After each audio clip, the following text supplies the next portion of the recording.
Hello YouTube, it is your boy B3 back with another kicking graphic novel review. Last time we did The Flash Volume 7, and today we are doing The Flash Volume 8, Flash War, from the 2016 run of The Flash. You know, DC's Rebirth Initiative, etc. Quick read up of the back of the book. Flash versus Flash! The repercussions of the return of Wally West reach a boiling point in The Flash, Volume 8, Flash War, as the greatest speedsters of the 21st century go head-to-head with unexpected consequences. Wally West has joined Barry Allen and the other Wally West, aka Kid Flash, in protecting Keystone City from all manner of threats. But when he learns what Barry has kept from him about his previous life, including the fate of his vanished children, Wally decides he's going to breach the Speed Force to reclaim what he's lost. Basically do the same thing Barry did in Flashpoint. Regardless of the consequences, now Barry, Kid Flash, and the Justice League must try to stop him in a battle that sees the return of one of DC's best-loved heroes, as well as one of its most sinister villains, to the DC Universe, which made me very happy. Writer Joshua Williamson from Justice League vs. Suicide Squad and artist Howard Porter from JLA continue their acclaimed run of The Flash Volume 8, Flash War, featuring additional art by Scott Collins from Blue Beetle and Action Comics. Flash War collects The Flash number 46 through 51 and a story from The Flash Annual number 1.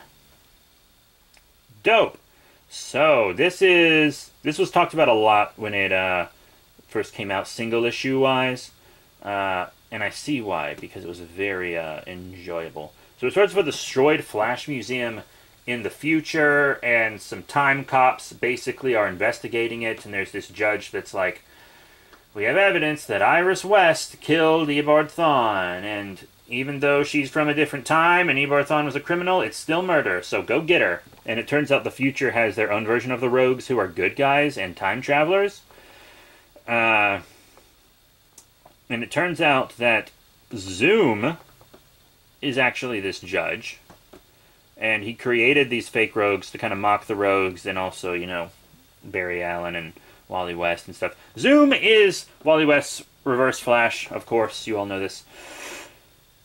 So it gives kind of a recap of his origin since he hasn't been in continuity for a while, you know.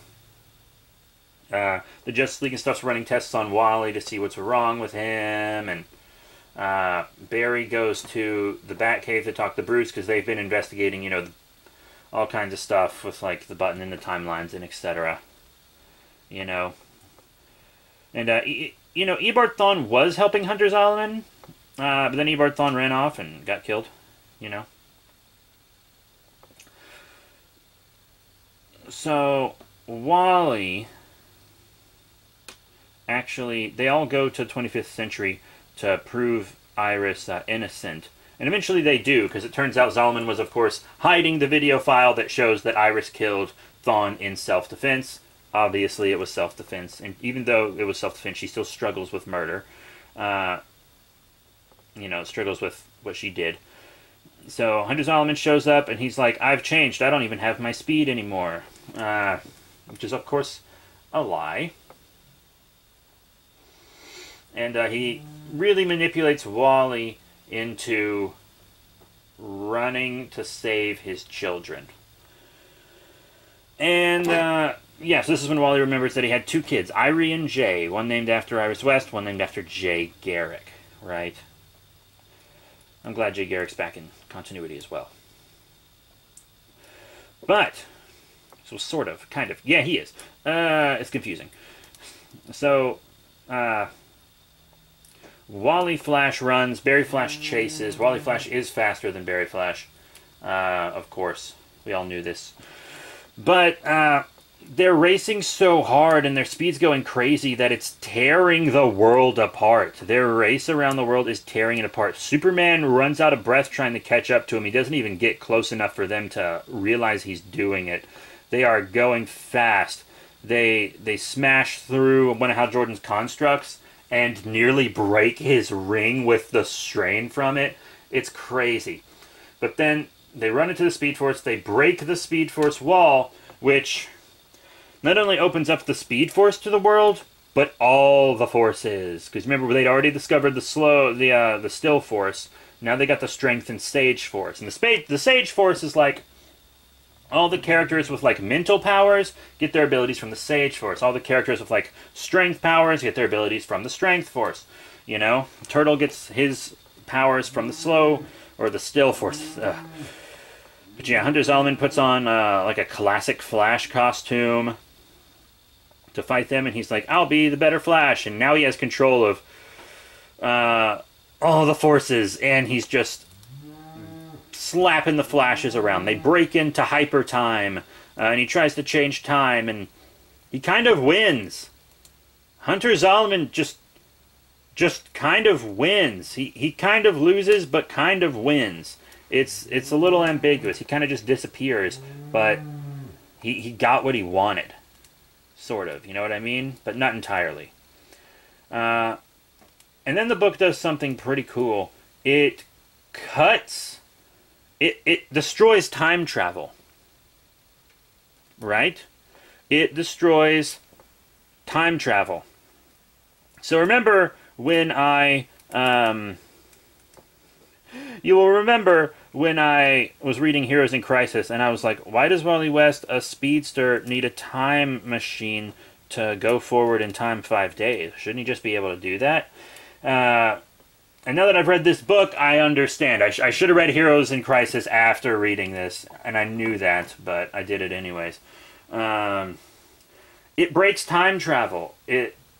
So speedsters can't travel in time. You need some like very fancy time travel devices to travel in time now. Speedsters can't do it.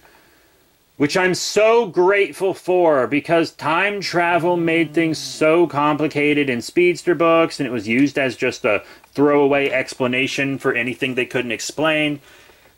It probably won't last forever, but cutting speedsters off from time travel, I think, is a great narrative move. I think it'll force them writers to think more creatively for a while.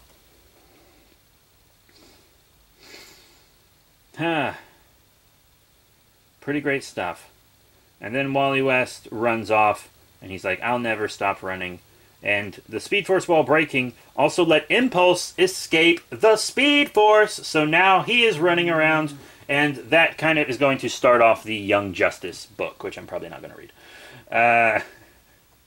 We also get kind of an epilogue where in Iron Heights in the future, there's one prisoner. All of Iron Heights is devoted to trapping one super duper powerful foe called Inmate Crisis. And Eobard Thawne put him there. He was so bad that Eobard Thawne was like, no, I'm one of the biggest villains of all time, and I can't have this guy running around, and beat him and threw him in jail.